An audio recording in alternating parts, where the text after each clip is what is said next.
پہلی امتوں میں باجماعت نماز کا حکم نہیں تھا۔ حضرت موسیٰ علیہ السلام کے زمانے میں صرف 2 نمازیں فرض ہوا کرتی تھیں، ایک نماز فجر اور دوسری نماز عصر، اور میرے دوستو وہ بھی باجماعت نہیں تھی۔ باجماعت نماز کا حکم امت محمدیہ کو ملا ہے۔ ہمیں اذان ملی ہے، مسجد ملی ہے، باجماعت نماز ملی ہے، اور باجماعت نماز میں قرآن کی تلاوت ملی ہے، اور اس کے بعد رکوع بھی ملا ہے۔ پہلے زمانے میں نہ اذان تھی، نہ مسجد تھی، نہ نماز باجماعت تھی، اور نہ جماعت میں قرآن کی تلاوت تھی، اور نہ رکوع تھا۔ وہ لوگ سیدھا قیام کرتے تھے اور سجدے میں جاتے تھے، اور کھڑے ہو کر صرف تسبیح پڑھ سکتے تھے اور اپنی کتاب کی تلاوت نہیں کر سکتے تھے، کیونکہ ان کے زمانے میں کوئی بھی اپنی کتاب کا حافظ نہیں تھا۔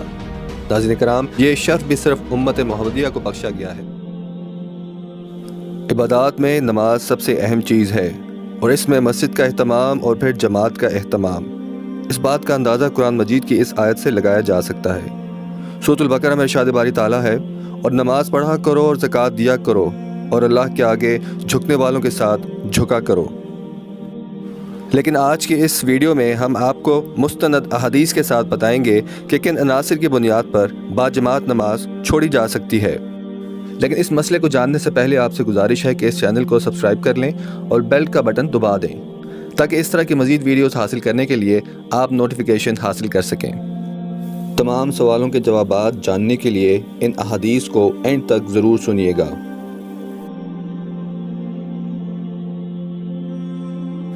حضرت ابن عمر رضی اللہ تعالیٰ عنہ بیان کرتے ہیں، رسول اللہ صلی اللہ علیہ وسلم نے فرمایا، باجماعت نماز اکیلے شخص کی نماز سے 27 درجے زیادہ فضیلت رکھتی ہے۔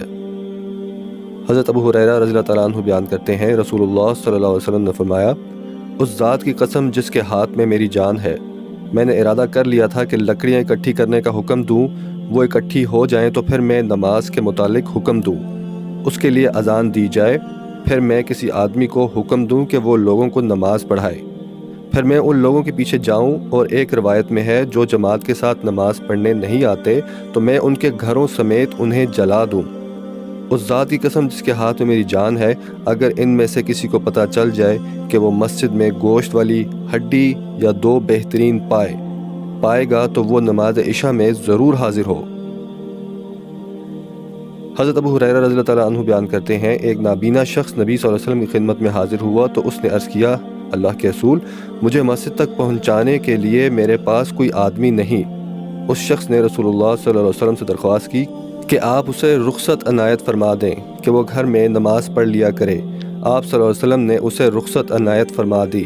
جب وہ واپس مڑا تو آپ نے اسے بلا کر پوچھا، کیا تم نماز کے لیے اذان سنتے ہو؟ اس نے عرض کیا، جی ہاں۔ آپ صلی اللہ علیہ وسلم نے فرمایا، تو پھر اسے قبول کرو۔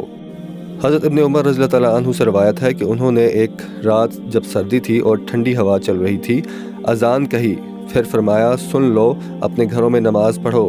پھر فرمایا کہ رسول اللہ صلی اللہ علیہ وسلم سرد اور برسات والی رات مؤذن کو حکم فرمایا کرتے تھے کہ وہ کہے، اپنے گھروں میں نماز پڑھو۔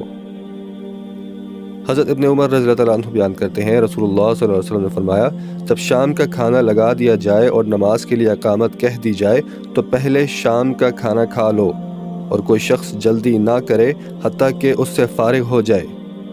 ابن عمر رضی اللہ تعالیٰ عنہ کے لیے کھانا لگا دیا جاتا اور نماز کھڑی کر دی جاتی تو آپ اس سے فارغ ہو کر ہی نماز کے لیے آیا کرتے تھے، حالانکہ وہ امام کی قرأت سن رہے ہوتے تھے۔ حضرت عائشہ رضی اللہ تعالیٰ عنہا بیان کرتی ہیں، میں نے رسول اللہ صلی اللہ علیہ وسلم کو فرماتے ہوئے سنا، کھانے کے سامنے ہوتے ہوئے نماز ہوتی ہے نہ اس وقت کہ جب 2 خبیث چیزیں بول و براز یعنی چھوٹا پیشاب اور بڑا پیشاب اسے روک رہی ہوں۔ حضرت ابو ہریرہ رضی اللہ تعالیٰ عنہ بیان کرتے ہیں، رسول اللہ صلی اللہ علیہ وسلم نے فرمایا، جب نماز کے لیے اقامت کہہ دی جائے تو پھر فرض نماز کے علاوہ کوئی اور نماز نہیں ہوتی۔